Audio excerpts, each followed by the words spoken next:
Now, I ain't one to exaggerate, but this story right here, this might just be the dumbest and funniest thing my Uncle Ricky ever done. It all started one hot as Hades Saturday morning in mid-July, when the air outside felt like God left the oven open and forgot the cornbread. We were cleaning out my grandpa's old shed. Now, I say shed, but it was more like a haunted tool graveyard. Rusted wrenches, broken fans, a mattress from 1987, and about 9 cans of motor oil that looked older than the moon landing. Uncle Ricky was already sweating through his tank top, which read official beer inspector, when he let out a sound I can only describe as a cross between a yelp and a fart. Ho-wah, Nelly y'all, there's a snake, a big one. He backed up into a lawnmower, tripped, and landed straight on his behind. I looked over, and sure enough, coiled up near an old paint bucket was the biggest black snake I'd ever seen outside of Animal Planet. Don't move, I whispered. I ain't moving. I think it's staring into my soul. Now, any sane person would have backed off, called animal control, or at the very least grabbed a long stick and tried to guide it out. Not Uncle Ricky. We ain't calling nobody. I'd done watched a whole YouTube video on how to catch a snake using just household items. All I need is a broom and a cooler lid.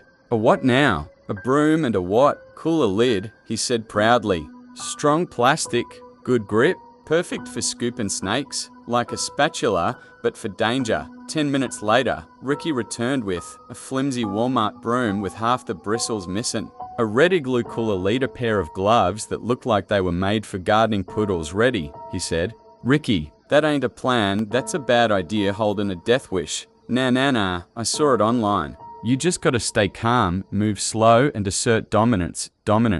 He looked like a sweaty possum with a spatula and a dust mop. He entered the shed like he was stepping into the octagon. Sweat was pouring. He held the broom like a spear and whispered to himself, "You the apex predator, Ricky. You the apex predator." He reached forward real slow and gave the snake a gentle poke. Bad move. That thing reared back like it just drank an energy drink, and whoosh! It darted behind a stack of paint cans. Oh, sweet mercy, it's fast. Ricky screamed like a child and swatted at it, knocking over every can in a 5-foot radius. One landed on his foot. He yelled again. The broom flew out his hand and hit me in the shin. Get the lid! Get the lid!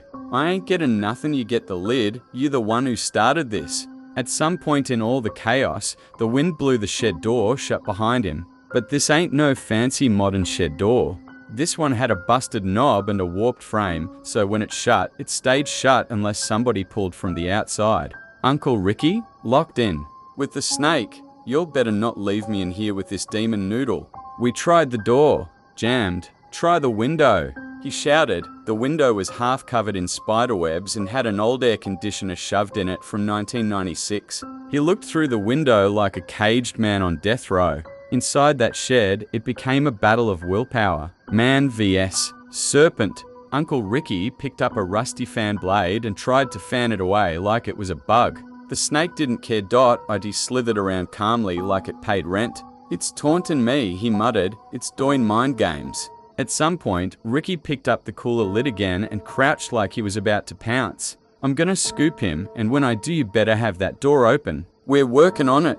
I ain't dying in here, not in cargo shorts. Meanwhile, outside the shed, me and my cousin Bubba were trying everything to open the door. We tried a crowbar, didn't work. We tried ramming it with a riding lawnmower, that broke the lawnmower. Finally, Bubba had an idea, tie a rope to the door handle, hook it to the truck, and just rip it off like the Dukes of Hazzard. This is either gonna work, Bubba said, or we're gonna be famous. Bubba hit the gas. The door yanked clean off the shed and hit the ground like a fallen dragon. Uncle Ricky stood there, cooler lid in one hand, snake curled in the corner, and one eye twitching. I did it, he whispered. What you mean you did it? The snake's still in there. Yeah, he said, breathing heavy. But I showed it who's boss. We let the snake be it slithered out later on its own like it was late for church. Uncle Ricky? He sat on a folding chair the rest of the afternoon with a beer and a cold rag on his head. He nodded solemnly. To this day, we call that shed the Serpent's Den.